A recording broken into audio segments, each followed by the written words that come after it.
Alright, so in this video we're checking out another portable power station. This is a really small one. It's from a company called ThunderRider. 70 watts of total output power, and the key thing for this model is that it is 99 watt hours, so that is just below the 100 watt hour limit that you can take onto an airplane. Basically TSA will allow this on to your flight. If you have anything larger than 100 watt hours, then those power banks and power stations are not allowed. So what you get in the box, of course, you get your power station. You get this charging adapter. This is what charges up the power station, and this one is 15 volts at 1.5 amps for the charging brick.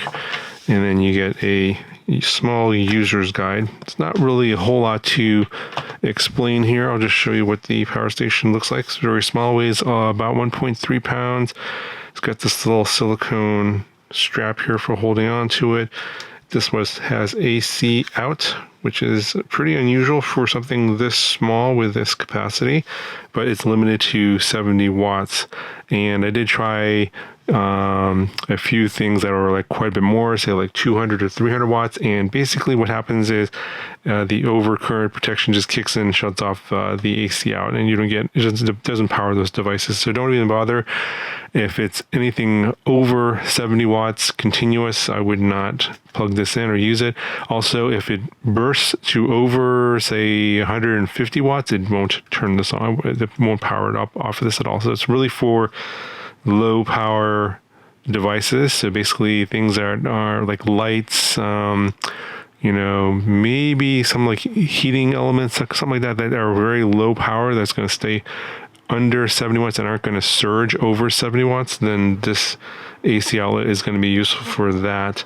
So it might be good for a pinch, but if you want to use your microwave or vacuum cleaner or any sort of high power device, this will not work for that. On the other side here, you have a little LED flashlight. I'll show you how that works in a second. You got a little power button here. You got USB-C out and USB-A out, and then you have a DC port here, which uses a 5521 barrel connector, and it's in and out. So a little unusual on this one here, that this one only charges via this barrel connector with this particular included charging brick, but you can charge this off of other power sources that uses a 5521 barrel connector. Now, I'm not 100% sure what the voltage range on this one is in terms of what its limitations are. It does show in the manual that you can charge this off of your car if you have one of those cigarette lighter adapters with a 5521 barrel adapter, which this one does not include. But if you haven't had one of those, you can charge it off of a 12 volt source, and that does work. And I'm not exactly sure what the current limitation is. It doesn't say that in the manual. And I also tried a solar panel. So obviously this one can go up to 15 volts on this charging brick, which is included. I did try a solar panel that goes up to 16 volts, and that worked without any issue. So I was able to charge this off of a solar panel with this 5521 barrel connector.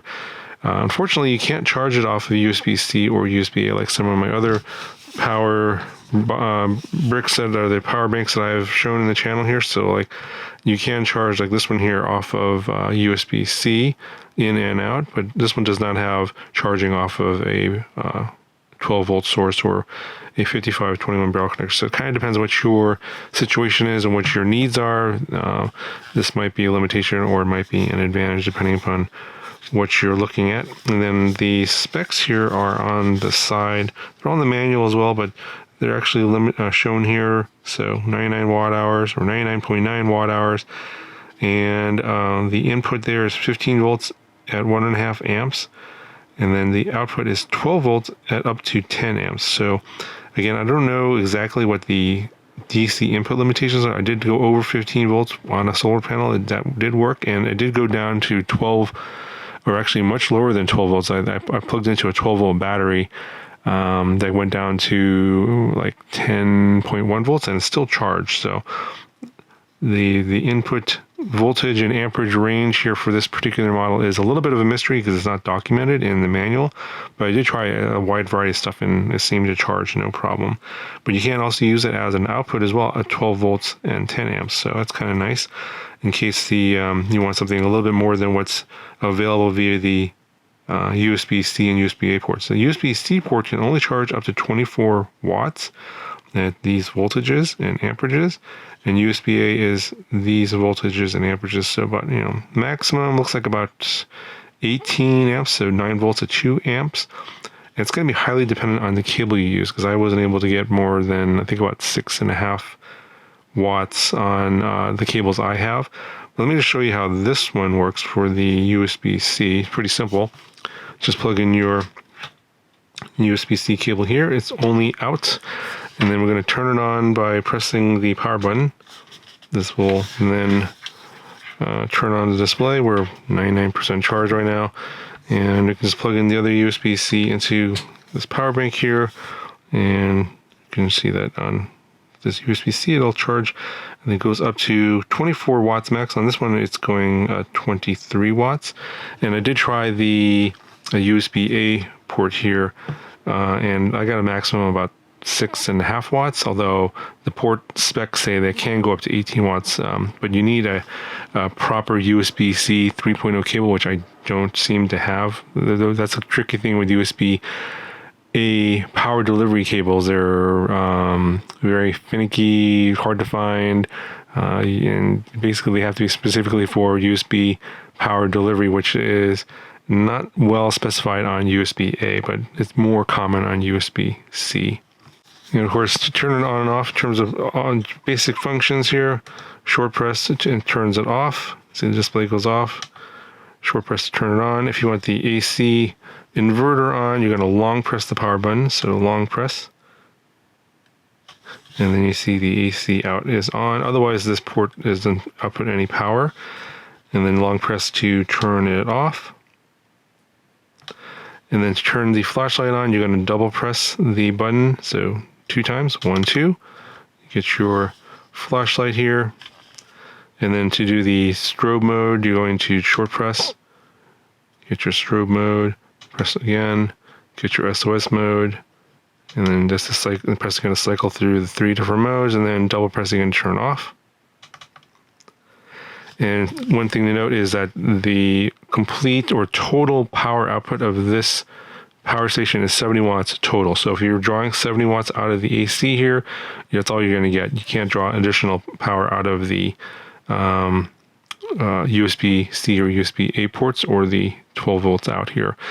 So, if you want to draw more than 70 watts total out of this thing, you have to be kind of aware of what your limitations are. So if you're drawing something out of the USB-C port at, say, 20 watts, then you have 50 watts left over that you could draw out of the AC port. So if you have multiple things plugged in, keep in mind that that is going to be your limitation in terms of total power draw on this power station. But otherwise, it's pretty simple to use. I think the one thing that's going to probably throw people off is the charging only via the barrel connector. Would have been nice if they could have included charging via the USB-C as well. But unfortunately, this particular power station doesn't allow that. But I like the fact that it has an LED light. You can use that for emergencies, and it does have the AC out as well, which is unusual for this size. Usually this sort of power bank power station size here, you're just going to get USB out only, no DC out and no AC out. So this is kind of the smallest power station I've ever seen, and that kind of encompasses all those functions. And yeah, overall, kind of nice, but it kind of depends on whether you're willing to live with those sort of restrictions and limitations on the overall output power. But for this size, I think that's reasonably acceptable. I guess that's how I put it.